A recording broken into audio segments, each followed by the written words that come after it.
Hey, this is Sam. Welcome to BNS About Movies. You know, a lot of times we think of Sergio Martino as the master of Jolly, which he is. But he also made a lot of other movies, some truly baffling and wonderful ones. Perhaps even stranger, these two movies were made in Miami, a place where Italian directors love to go to in Awakening Miami Vice, Psy Warrior, Cop Target, The Last Match, an incredible movie. Mean Tricks, First Action Hero, great title. Plankton, Karate Warrior 2, Primal Rage, Moving Target, Nightmare Beach, the Bud Spencer version of Aladdin, Brothers in Blood, Striker, The Wild Team, Cut and Run, Miley Golem, Super Fuzz, Go For It, Atlantis Interceptors. Also known as Someone Will Pay, Terminator Fists, Win or Die 2, it's not really to Win or Die 1, Blood Fight, and The Opponent, Uppercut Man from 1988, is a movie everything I love about late 80s Italian bootleg cinema. It stars Daniel Green, Paco Cornac from Hands of Steel, which is why the Terminator Fist title makes sense. Now he's Bobby Mulligan, a boxer who works for Martin Durante, Giuliano Gemma from Silver Saddle. His wife, Gilda, Mary Staven, we've talked about her a lot on the show, from Strike Commando 2 and Born to Fight, ends up cheating on her husband, Martin, with Bobby, working his speed bag, if you know what I'm saying, and I think you do. And Martin declares a vendetta against our hero. Bobby was already in love with Anne, Keely Shea Smith, who was in the Stuck With You video with Huey Lewis, before marrying Pierce Brosnan. Her father in this movie, Victor, was once a boxer. He's played by Ernest Borgnine. That's going to come in handy later. He doesn't trust anyone who is a fighter with his little girl, especially after he gets in a slap-happy battle with our hero in the grocery store that he runs. Durrani, learning that he's been cucked, wants Bobby to do the job, which is wrestling terminology for lay down and lose, in a fight against Eddie. James Waring, the WKAW Cruiserweight champion, that is World Kickboxing Association. But Bobby has no idea what doing the job means, and he wins the fight. So the mob doctor Ronnie sends his men out to break our hero's right hand, ending his boxing career, we would think, right? However, Victor comes around finally and respects our hero, as he refused to throw a fight. And guess what? His daughter comes around too. I remember that opportunity for Victor that I mentioned. That comes when the mob takes our hero's ex-drunk coach Larry, Bill Warman from Porky's, forces him to drink chemicals, and drowns him in a scene that's a narrative of tonal shift. So it's the end of this movie, when our hero goes from the championship match, rescuing his woman at a junkyard and getting horrible and bloody revenge, but not before the bad girl turns good and pays for it with her life. I really wish Martino had made more of these cover movies. I mean, this movie is supposed to be Rocky, but they're both boxing movies. That's really all it has in common. I love every single one of them. They start with the conventions of the accepted boxing movie, like what we know the boxing movie to be, and then just get wilder and wilder. There's a montage where Borgnine teaches Green how to box with only his left hand, as is the scene where a hero tries to do some road work and a car runs him over. I get so excited about talking about this movie, I want to watch it again. I know that this is, again, in my favorite genre, Italian maniacs in America making movies. Some reason they get Ernest Borgnine almost every time, which I would do too. Uppercut Man is something special. It's not, I don't think, outside of Cauldron, it's probably the only people that are going to put this out. They put out The Last Match, and they put out our next movie, which is, like, okay, I get it. Like, Your Vice is a Locked Door and Strange Vice of Mrs. Ward are incredible movies, but I'm not here to talk about those movies. I'm here to talk about American Rickshaw.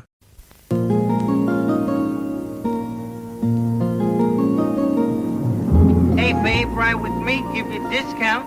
I'll carry you my arms if you prefer. Hey, Tiger. Don't you rickshaw guys work for tips? Is $100 enough? Never trust a whore. Can't you forgetting who's holding the aces here, pal? I'm in deep shit, Daniel. Somebody got there before me. So, but it's all very suspicious. Shut up! I kill for a lot less.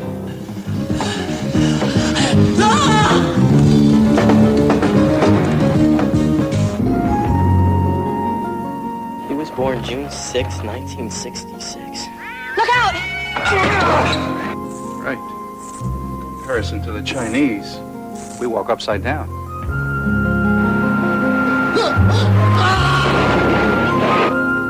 And that, my cat and I have watched over you since your birth. The Chinese object you are holding contains the story of your life and the task divine will has entrusted to you. You're not leaving this place until you've told me everything I want to know. Pin 3 murders on you in a flash. I think I know where it is. What have you got in mind? I'm not sure. Nothing fits. Nothing makes any sense. Joanna? I have to see you. You scream, I swear to God, I'm gonna stick you with this thing, all right? Found it in the gutter. I'm sure you're familiar with AIDS. I only told the police what I saw. Now don't touch it. It's only a cat. Oh, shit. You're right.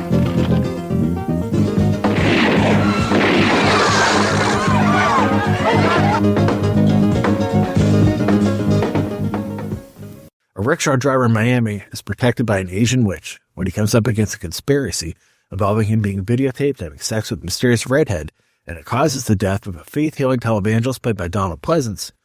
And again, a movie directed by Sergio Martino. Yes, the same man that brought us Torso and All the Colors of the Dark. It seems like the perfect union of everything I love in movies. It's pure junk. Perfect for watching at 3 a.m. Scott, who is Mitch Gaylord from American Anthem, U.S. Olympic gold medalist too, just wants to get ahead in class and help his roommate with his rickshaw business. But after he hooks up with that redhead, all hell breaks loose. Reverend Mortem, that's Donald Pleasance, his son Jason was taping the action. Scott flips out, beating the guy's ass, but soon Jason ends up getting killed when the boat the action happened on is set ablaze. Soon after, a hitman hits Daniel Green again, but Daniel Green is kind of being George Eastman in this movie. Comes after Scott. He kills his roommate within just setting the house on fire. There's also an ancient Chinese woman, ancient Chinese secret, Madame Luna, who Scott helped with his rickshaw, who uses a cobra, a cat, and magic to rescue our hero throughout the film. Joseph wrote him a letter. He never gets to finish. He keeps reading it over and over again. Even after that letter's been eaten by rats, he could still read the letter because it plays in his head whenever he's near the paper. I guess he has to follow the rats and maybe their poop to read the rest of the letter. The cops are also after Scott, thinking he's killed the Reverend's son and his roommate. So our hero goes to the Pink Pussycat, kidnaps the redhead, who we soon learn is Joanna Simpson, the girlfriend of the dead man. Should also mention that Scott is pretty much the most moronic person to ever be seen as a hero in a film. And that's covering so much territory. Yet even after kidnapping Joanna at gunpoint, she still likes him and helping him. Throughout this movie, Martino uses so many zooms that you might think that he's doing coke with Lucia Fulci. Weird cuts that defy editing logic, and everyone is constantly running and grimacing. It feels like a Rob Liefeld comic come to life, except you actually see people's feet. And it's awesome. And by awesome, I mean that anyone else other than me would tell you this is a shitty movie. However, let me make my argument. Any movie where Donald Pleasance is an evil televangelist with a warhog statue locked in mortal combat with a sorceress, directed by my favorite Jolly director, is going to obsess me. There's also a shower scene where a hero keeps his jeans on. We don't have to take our clothes off to have a good time. Confounding me even further, there's also a magical key that unlocks the secret of the statue that burns through the killer's hand. There's also a magical cat. This movie, I have no idea who would even come up with these concepts. Turns out Scott and the Reverend Son were both born on the highest day of the Chinese calendar, 6/6/66, so which means when Scott says that he wears a tiger t-shirt because he was born in the year of the tiger, he is full of shit. He was born in the year of the horse. An American Horse is a much shittier title than American Tiger or American Rickshaw, but it's also an awesome song by The Cult. Hi, the ghost of Carolyn de Fonseca here. Sam has made 3 jokes that only make sense to him so far on this episode. His poor wife. You only have to hear him for a little bit a week, but all day, every day, he's running up from his basement to tell her some fact about Jess Franco or Jose Larraz that only he cares about. And he wonders why they sleep in separate beds. Donald Pleasance comes to attack the Chinese woman, but the cobra and the cat, what is this, a Sinead O'Connor album, attacks him before he chokes her. Have you heard Donald Pleasance do a southern accent at the same time that he can't shake his actual British voice?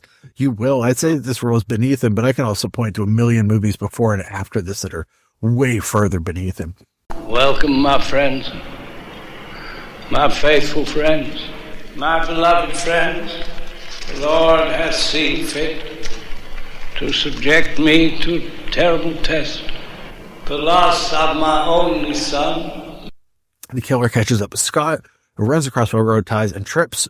Keep in mind that the actor was an Olympic gymnast before a semi takes out the killer, a semi-truck, not a partial hard-on, who suddenly has a snake come out of his eyes. Scott takes the statue back to Madame Luna, who is young again. The cops listen to Joanna, who tells him Scott is innocent. Then the Reverend goes on TV and transforms into a warthog. This is our house. This is our house, my dear friends. This is our home. And because of that, I want to be to you. We need money. Like every other house in the land, we gotta buy... We gotta buy we gotta buy groceries. We gotta pay the... Something wrong with this mic. Hey, what's going on? Look at... Hey, you. There's something wrong with the mic every time I'm... Hey. Jeez. Cut the goddamn monitor.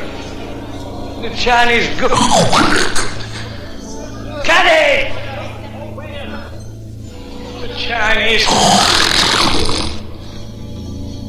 Will somebody tell me what's going on? Who is putting these pictures out? Yes, you just heard that correctly.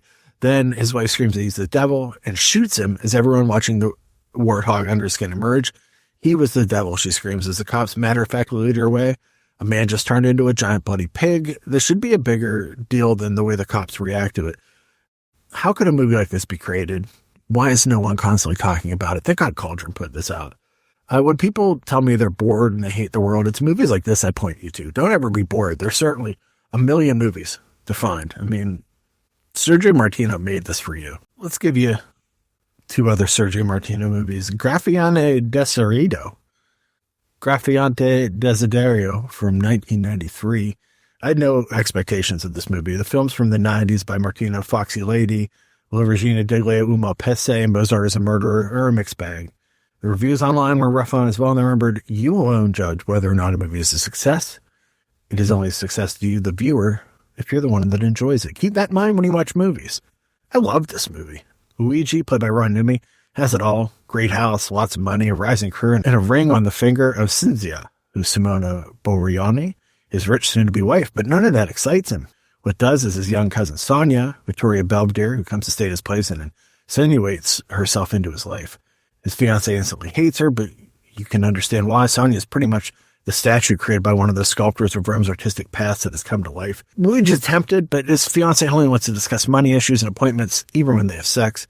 For you know, he's forgotten her, and the idea that incest is kind of creepy and is right between the thighs of an angel or a demon. I mean, demons are fallen angels. I'm always a fan of movies where male characters suddenly have all their sexual fantasies come true and realize they are not prepared for them in real life. Usually these filthy thoughts last long enough for men to get pleasure. The idea that you have to have a life with fantasy can be frankly exhausting and dangerous. And when the object of your desire may not just be a bit strange, but a literal maniac that perhaps even eats human flesh, well, you are on your own, sir. Things go from sex all the time to sex in every room to sex in public to picking up women at discos to public couple swapping in the middle of a diamond store robbery while Luigi has Sonia's panties on his face. Yes, really. What he doesn't know is that his new lover can go from sexually charged, ready to do anything for you, to a jealous killing machine who you run experiments with black magic, eating those she kills and showing up to your office to sleep with your boss. With a story co-written by an uncredited Umberto Lenzi and Maurizio Orazio. This is every bad girl cliche wrapped into one, ending with an absolutely ridiculous battle between the two leads as she, clad in lingerie, ties him up and decimates him, including one moment where she kicks him literally in the heart with a stiletto heel.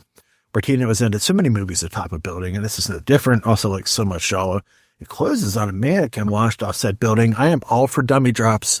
I am all for these things. If Victoria Belvedere had been around in 1972, she'd be mentioned in the same sentence of the Giallo queens that Martino featured in the best of his movies. Yeah, I'll say it. Is that a hot take? Nobody cares but me. Maybe 2 of you listening to this. There's like 8 people listening to this, but we care. Right now, we care. All right, let's drink it in. How much do we care? Oh my God, we care.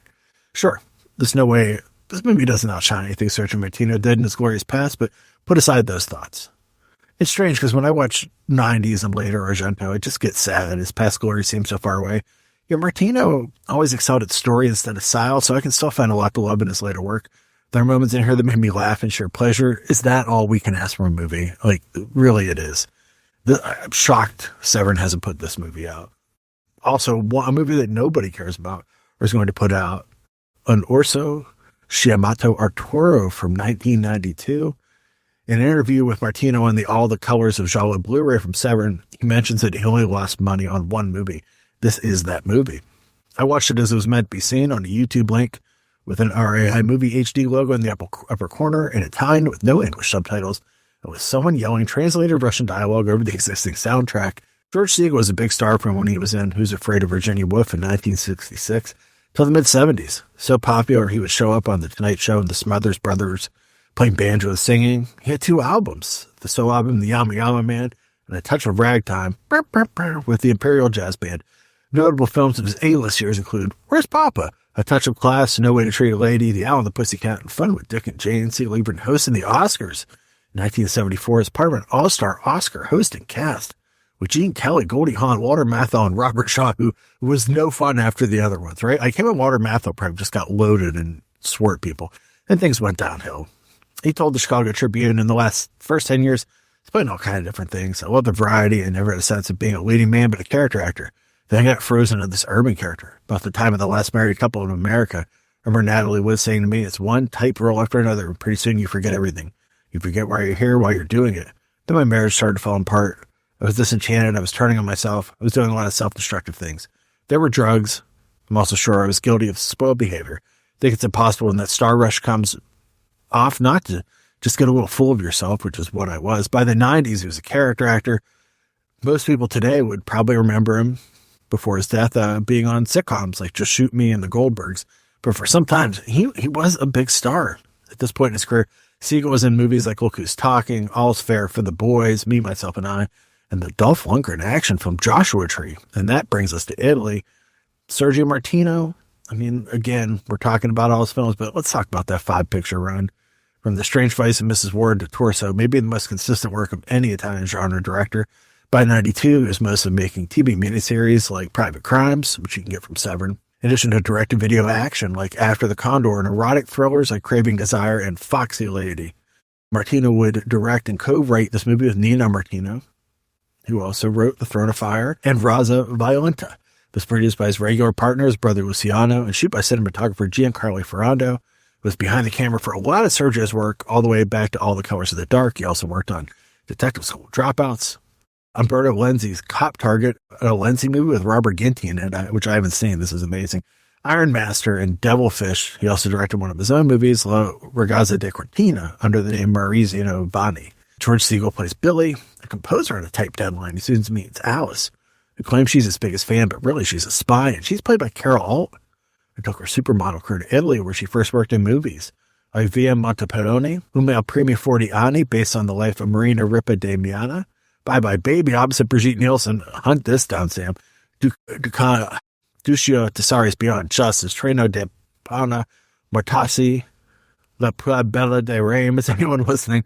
La Pua Bella de Rame. It has Bud Spencer and Gene Swirl in it. I got to see that. Malarty, a loaded cast with Donald Pleasance, Mr. Billy Zane, Lauren Hutton, Florinda Balkan, Alexandra Paul, The Virgin Connie Swale to You, and Swirl. A TV miniseries with Rutger Hauer, Omar Sharif, Elliot Gould, Brett Halsey, the name El Principe del Deserto. God, 1991. What a year you were. The TV movie named Duo Vitae un Destino with Michael Nouri, Rod Steiger, Fabio Testi, and Burt Young, with a script by Dardana Sarchetti. Who knew that Carol Alt did so much? I mean, in the 60s and 70s, would she be being chased by a black glove killer? 100%? 200%. I'm saying that Carol Alt may be a supermodel, but she worked with some of the biggest names in Italian genre and American action film, and that makes her cool. All right. I'll pay in advance. You better not let me down. Alice! Don't double-cross me. I'm warning you, I'd kill for much less. I don't want to extort a night from you. I only want to be with you if you want to be with me. You're the only woman in the world. The cast also includes the mayor from Cemetery Man, Stefano Mascarelli, Hal Yamauchi, David Brandon, Peter from Street Fight, and Ariel from Jubilee, Christina Engelhardt from Demonia and Skinner. And when Segal wins an Oscar at the end of the movie, it's presented to him by Edmund Purdom playing himself, of course. The Oscars at the end of this movie, the only faker Oscars you're ever going to see are in The Lonely Lady and The Howling 3, The Marsupials. Why have I not done The Howling 3, The Marsupials yet? Now, what are the similarities between an elephant and a tiger? They both live in the jungle. Wrong. Because, sir, they are both marsupials, members of the marsupial family. Do you understand me? Yes, I understand. And if you can't whip out answers like that, that man is liable to, during a commercial break, punch your mouth loose. Oh, my God. The marsupials. This is supposedly a spy movie, and yes, Carol is dressed like a geisha and clubs Yamanochi with an oar at one point. There's also a teddy bear named Arthur that is like Teddy Ruxpin and holds a secret everyone wants. That's where this movie gets its title from, a bear named Arthur. At one point, the teddy bear is smoking a huge cigar and talking. It was basically shouting in Italian while I watched it, while someone translated it into screaming Russian. All the while, poor George Segal is mugging for the camera, hoping that someone, somewhere loves him. Sergio Martino, thank you for making your wonderful movies. You've done it. You've done it all. You're still out there. An amazing body of work. This is BNS About Movies. This is Sam. Thank you for listening. You got through a long episode about movies that nobody really likes. If you got this far, send me an email. Let me know. Did you make the journey? bnsaboutmovies@gmail.com. Maybe you won't get a prize. If you send me an email, pick a movie. I'll tell you what, here's a prize. If you made it through the whole way through, send me an email, bnsaboutmovies@gmail.com. Tell me you did and pick a movie and I'll do an episode about it, as long as I haven't already done it. Please don't make me watch a Merchant Ivory movie or anything, but anything else. I mean, I don't care. I'll watch that. Yeah, whatever movie you want. You can come to the website, BNS About Movies. There's a Ko-fi link there. And also in here, if you donate, I'll also watch a movie for you. But for you, because you made it to the end of the episode, I'll do that for free. Unless you want to donate. Like, where does your money go? To drugs and to toys and to more movies. I promise to spend whatever money you donate to the show in the most foolish way possible. I will buy something I will drive to the Vinegar Syndrome store now in Pittsburgh and just blow it as soon as I get it.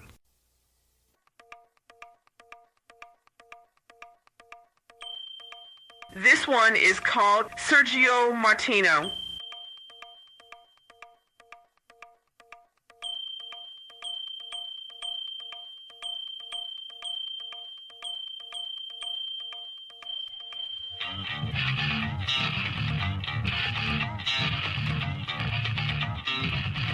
He makes the best fucking films. He makes the best fucking films. If I ever meet him, I'm gonna grab his fucking neck and just shake him and say thank you for making such excellent fucking movies. Then I'd twist his nose all the way the fucking round and then rip off one of his ears and throw it like a fucking frisbee. I want to chew his fucking lips off and grab his head and suck out one of his eyes and chew on it and spit it out in his face and say thank you for all of your fucking films.